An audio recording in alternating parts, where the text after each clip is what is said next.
rekan-rekan guru di seluruh Indonesia. Bagaimana kabar rekan-rekan sekalian?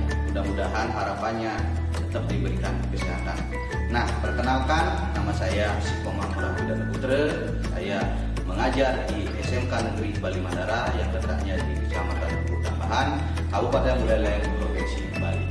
Nah, kali ini saya ingin sharing tentang bagaimana cara kita memeriksa komponen dari engine. Jadi fokusnya di pemeriksaan silinder blok. Nah, untuk di pemeriksaan silinder blok nanti akan ada beberapa tahapan yang akan kita lakukan. Yang pertama, kita akan persiapkan peralatan yang akan dipergunakan apa saja. Yang kedua, akan dibahas mengenai bagaimana prosedur pemeriksaannya, baik secara visual maupun pengukurannya. Dan yang ketiga, menarik satu kesimpulan dari hasil pengukuran, sehingga harapannya komponen yang diperiksa betul-betul mendapatkan kesimpulan yang sesuai. Nah, untuk lebih jelasnya saya akan perkenalkan peralatan. Nah, kebetulan di sini sudah siap satu buah blok silinder dari tipe Kijang nangka dengan Toyota yang sudah saya bongkar, yang tentunya membongkarnya sudah dilengkapi oleh peralatan menggunakan peralatan tangan dan sebagainya, jadi ada torsi dan sebagainya sudah dilengkapi. Nah, sekarang untuk peralatan ukurnya sendiri saya akan menggunakan nanti straight edge yang akan digunakan untuk straight edge yang digunakan nanti untuk mengukur kerataan dari blok silindernya. Yang kedua, saya akan menggunakan vernier kaliper. Nah, kebetulan vernier kaliper di sekolah kita tipe dial kaliper dengan tingkat penelitian 0,02. Selanjutnya kita menggunakan nanti alat ukur namanya mikrometer, outside mikrometer, ukuran dari 75 sampai dengan 100 mili. Selanjutnya kita menggunakan sinar bore gauge dan dengan ukuran 1 sampai 150 mili. Selanjutnya kita perlukan stand mikrometer untuk mempermudah nanti pekerjaan kita mengukur, filler gauge untuk mengukur nanti perataannya, scraper nanti kita gunakan untuk membersihkan permukaan dari blok silindernya. Kita persiapkan juga lap agar pekerjaan pengukuran bisa bersih nanti hasilnya. Tetapi dengan tempat kerja sebagai panduan kita untuk mencari data tentang blok silindernya. Dan yang terakhir, jangan lupa tentunya kita harus berpedoman pada repair manual, karena semua dari pengukuran ini kita harus mengacu ke repair manualnya, sehingga kesimpulan yang ditarik nanti akan benar-benar maksimal. Saya rasa itu gambaran nanti yang akan kita bahas di video saya kali ini. Untuk lebih jelasnya, saksikan video saya berikutnya. Check it out. Bersihkan terlebih dahulu blok silinder sebelum diperiksa. Periksa secara visual apakah terjadi retakan atau goresan pada permukaan blok silinder. Tulis hasil pemeriksaan secara visual pada kolom pemeriksaan di lembar kerja.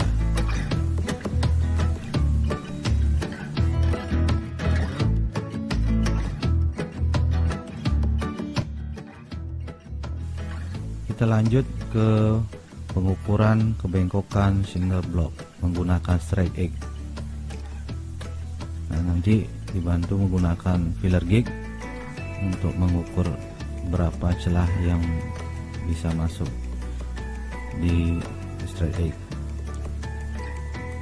Akan ada 4 posisi pengukuran. Yang pertama arah horizontal, kita masukkan filler di antara straight edge dan blok silinder.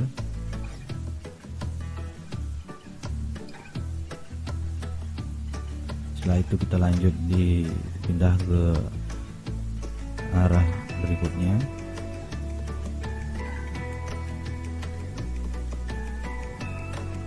Kita ganti posisi ke arah vertikal.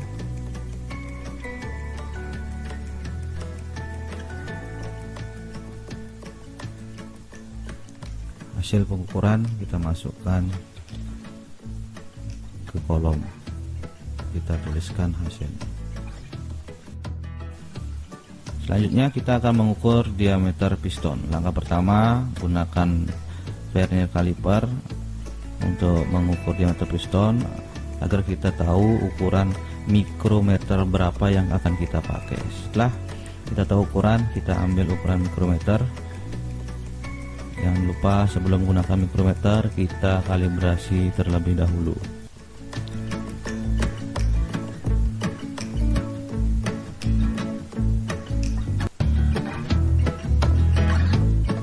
Tujuan untuk mengukur diameter piston ini agar kita nanti bisa mencari berapa keausan dari blok silinder dan pistonnya, selisih dari hasil antara diameter piston dan blok silinder yang terbesar nantinya.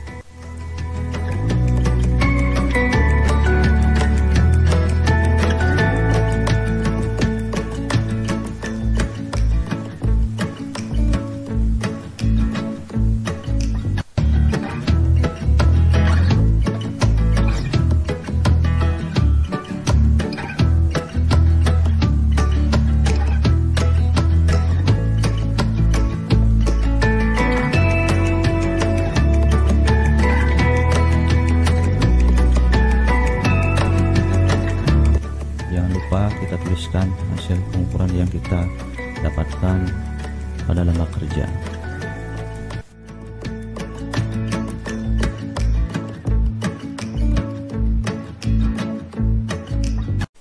Langkah selanjutnya kita akan mengukur diameter silinder blok. Pertama, kita ambil vernier caliper agar kita mengetahui berapa ukuran di awalnya. Dari hasil pengukuran kita dapatkan ukuran 80,48 mili.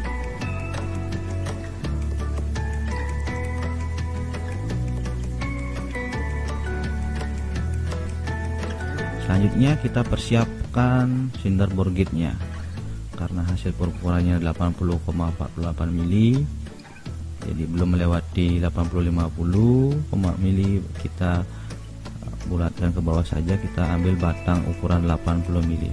Jika ukuran dari vernier calipernya lebih dari 80,50, berarti kita menggunakan batang 80 mili ditambah dengan ring 1 mili, jadi 81. Nah, karena belum lewat kita pakai yang 80 saja.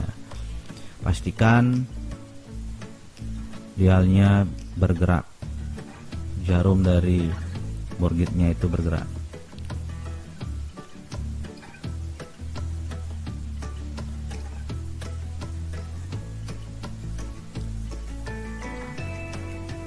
Nah, kita akan lanjut men-setting mikrometer pada ukuran 80,00 mm. Setelah itu kita lakukan langkah kalibrasi silinder bore gauge. Jadi posisi tegak lurus di mana jarum mulai kembali ke arah putaran berikutnya, di sanalah posisi yang paling tepat untuk angka nolnya.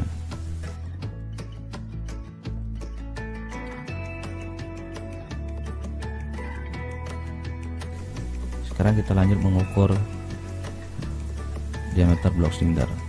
Kita akan mengukur 3 titik pengukuran, bagian atas, tengah, dan bawah. Jadi diukur pada arah horizontal, dan kita akan ukur juga pada arah vertikal. Bagian atas 1 cm dari atas, tengah, dan 1 cm dari bagian bawah.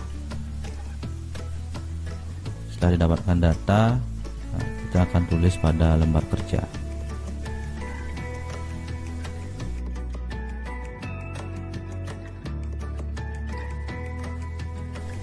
Selanjutnya kita buka repair manual untuk melihat berapa spesifikasi yang ada di buku manual. Setelah itu kita tulis hasilnya. Setelah itu kita bandingkan hasil pengukuran nanti dengan spesifikasi yang ada pada buku manual.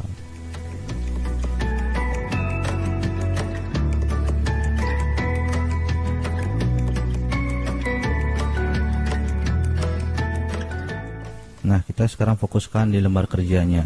Jadi kita akan lihat sekarang bagaimana hasil pemeriksaan secara visual dan pengukuran yang sudah kita lakukan tadi. Dari hasil pemeriksaan secara visual yang tadi kita lakukan, kita dapatkan bahwa silinder blok tidak ada goresan atau tergores dan silinder blok tidak bengkok.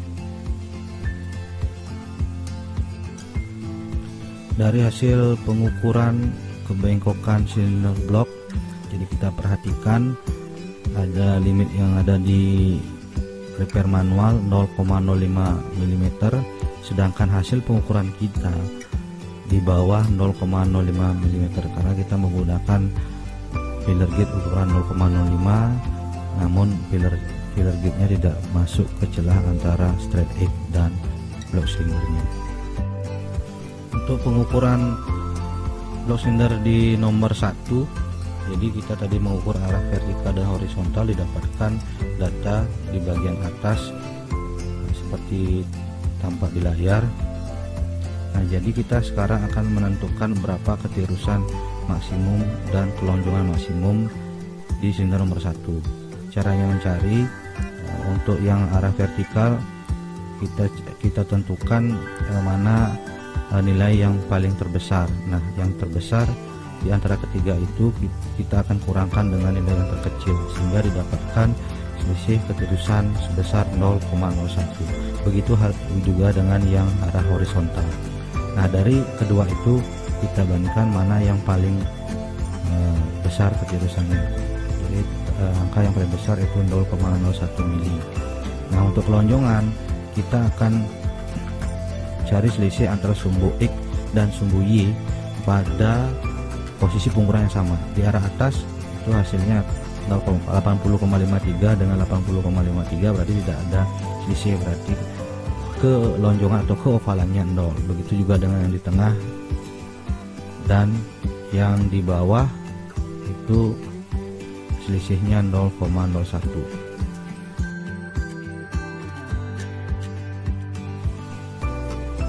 Nah, untuk silinder nomor 3 dan 4 caranya sama seperti yang nomor 1. Jadi cara untuk menentukan berapa ketirusan maksimum dan berapa kelonjongan maksimum, tinggal nanti selisih yang paling terbesar di masing-masing silindernya kita masukkan pada kolom ketirusan maksimum dan kelonjongan maksimum di masing-masing silindernya. Nah, dari data ini kita dapatkan tadi kita mengukur diameter piston, kita akan lihat standar di manual repair itu besarnya 80,45 mili untuk kijang 5K-nya. Terus diameter standar bloknya 80,50 mm. Dari hasil pengukuran diameter piston kita dapatkan hasil 80,45 mm. Nah, dari hasil pengukuran diameter maksimum keempat blok silinder kita dapatkan hasil 80,54 mm. Nah, untuk menentukan keausan antara blok silinder dan pistonnya, jadi keausan yang terjadi, maka kita akan menggunakan kedua data ini yaitu diameter maksimum dari pengukuran semua silinder dengan diameter piston yang kita ukur tadi.